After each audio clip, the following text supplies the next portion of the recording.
kita jadi nyatu karena pernah sama-sama miskin. Semua ocehan gue itu dinetralisir sama dia dengan ya udahlah. Mungkin ini cerita yang orang-orang banyak nggak tahu juga ya, bagaimana dia berupaya untuk menggapai cita-citanya gitu.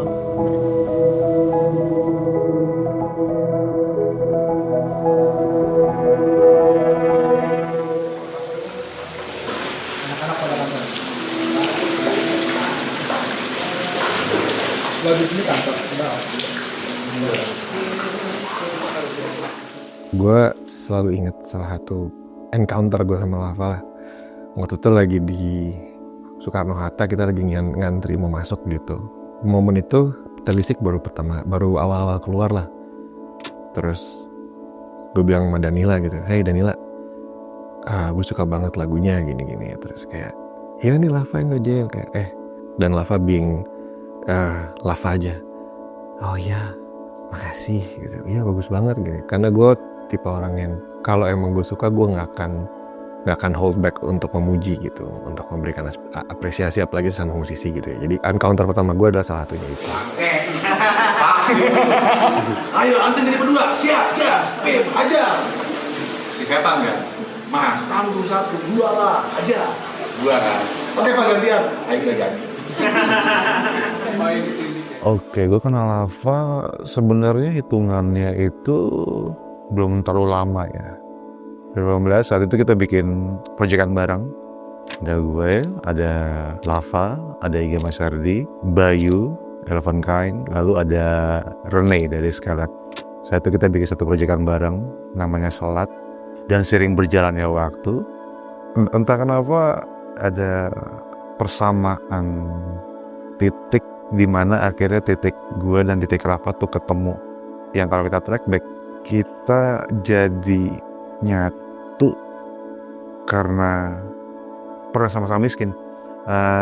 Yang dimana itu merubah perspektif kita melihat seseorang ataupun sebuah lingkungan pertemanan. Sebagai seorang teman, dia adalah pendengar yang baik.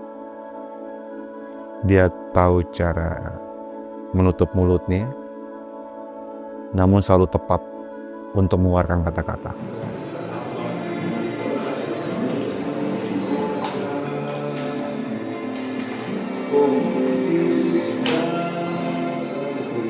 Salah satu hal yang sulit untuk orang yang bisa menjadi pendengar yang baik adalah untuk membuat decision terhadap hidupnya dia sendiri.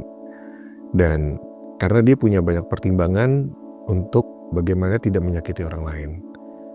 Ini bisa dibilang sebuah kekuatan, tapi juga bisa menjadi sebuah kelemahan. Artinya adalah itu bisa menjadi kekuatan ketika dia bisa menjadi pemberdayaan orang di sekitarnya gitu. Dia suka mendukung, dia suka menjadi mentor, dia suka mendidik orang dari nggak bisa menjadi bisa dan menjadi bisa menjadi istimewa gitu.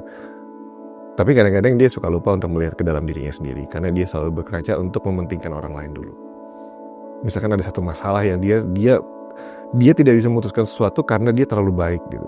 Dan gue tipikal orang yang cukup berseberangan dengan itu. Gue bisa banget bilang ke dia, ini lu antara baik sama tololnya tuh bedanya tipis sekali gitu. Dan dia cuma, iya sih gimana ya, ya lu tolol, harusnya lu begini. Dan salah satu barometer keakraban adalah ketika lu bisa melakukan hal-hal itu untuk temen lu tanpa lu merasa bahwa dia akan marah. Karena gue tahu dan gue sadar bahwa gue melakukan hal ini bukan atas dasar kebencian, tapi justru sebaliknya. Karena gue gak pengen lu kenapa-kenapa gitu. Tapi ya pada akhirnya semua ocehan gue itu dinetralisir sama dia dengan ya udahlah. Anjing, gue bangsat. Gue sama teman kita satu lagi namanya Yogi, ya kita selalu bertiga. Gue sama dia kayak, anjing goblok banget nih dia.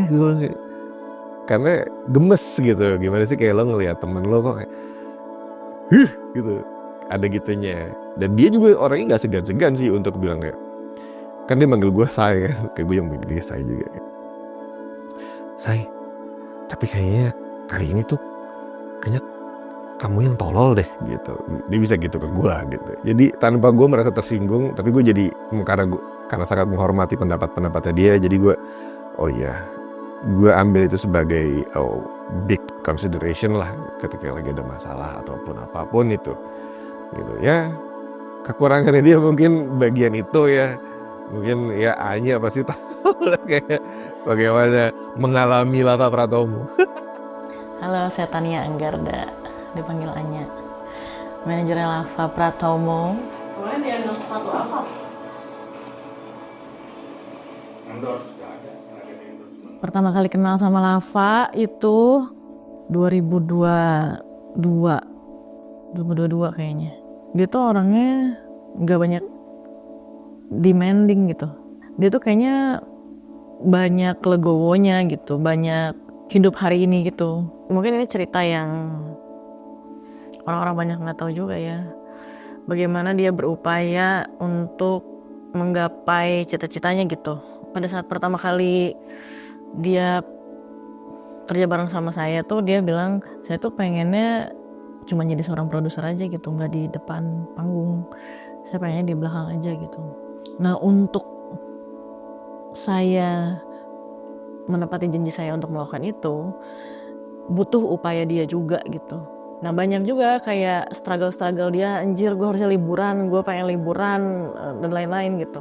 Mungkin orang-orang kayak jahat nih, orang hanya ngasih jadwalnya nggak beres-beres atau nggak apa-apa. Ya, tapi sebenarnya Lava tuh selalu menganggap ini teman bermainnya dia gitu. Dia tuh malah akan lebih pusing kalau misalnya dia nggak ada yang harus dilakuin hari itu gitu.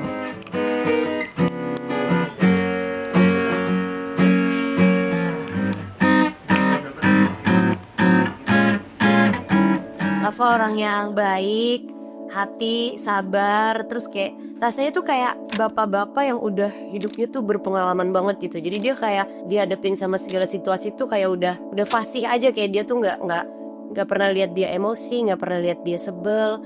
Kan pasti ada momen-momennya gue juga menyebalkan, tapi kok kayak ini orang nggak pernah marah sama gue gitu.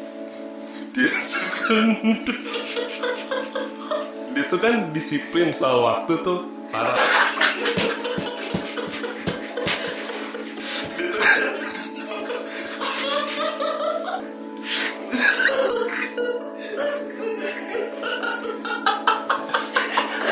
Oh, pelajaran apa yang bisa gue petik ketika gue bekerja sama Lava tuh, gue suka banget sama kedisiplinan soal waktunya yang dia punya tuh. Misalkan dia bilang jam 10 datang,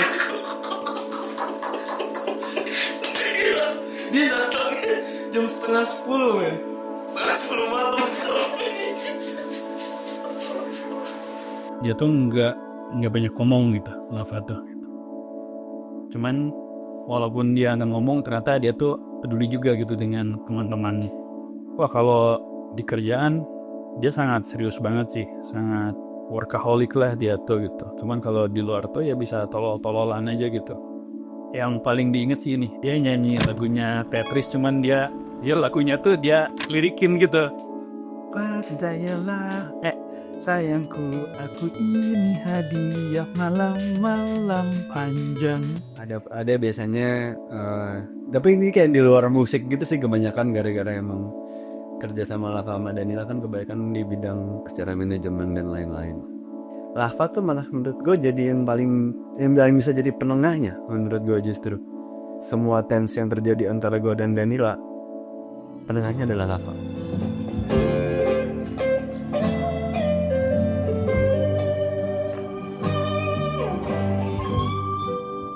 Bicara sama dia itu seperti apa ya? Seperti lu teriak di tengah lautan gitu.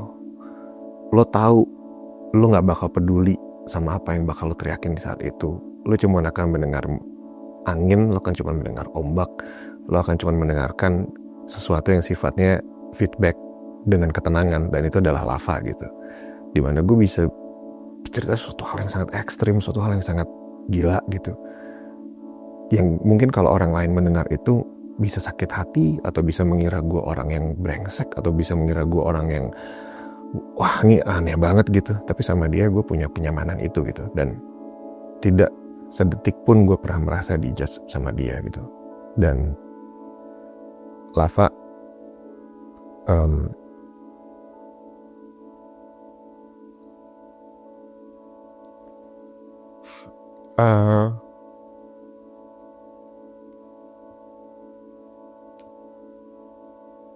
Gue kayak bangga gitu ngeliat dia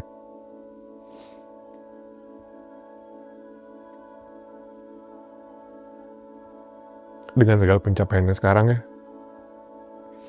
Kalau gue bilang gila gue bangga sama lo gitu, itu bener-bener kayak emang gue ngeliat dia perjalanannya gitu, kayak dari apa menjadi apa gitu. Dan ya gue ngeliat lo dari zaman miskin sampai kemudian lo bisa membeli sesuatu yang sebenarnya nggak penting-penting amat dengan jumlah yang sangat banyak gitu. Itu bercanda, tapi kayak ngelihat dia sekarang tuh dengan segala pencapaiannya, dengan orang-orang yang bekerja sama dia sebagai produser ataupun apa-apa sebagai musisi, ya gue selalu bilang sama dia, dan gue selalu bilang ke orang-orang lain gitu ketika ngomongin, ya ketika berdiskusi terus kemudian nama dia muncul di tengah-tengah pembicaraan gitu, gue selalu bilang skill terbesar Lava itu bukan sebagai musisi, bukan sebagai engineer, bukan sebagai orang yang mengerti teknis, tapi skill terbesarnya dia adalah dia bisa menjadi orang yang sangat sabar di dalam sebuah proses penciptaan karya. Itu yang gak pernah gue temuin di orang lain. Sudah mulai harus lebih memikirkan dirinya sendiri sih. Kayak baik ke orang juga harus bersinergi dengan baik ke diri sendiri sih. And it's okay to be selfish. It's okay. Karena we're an artist, we're supposed to be selfish. And it's fine. Nah ya.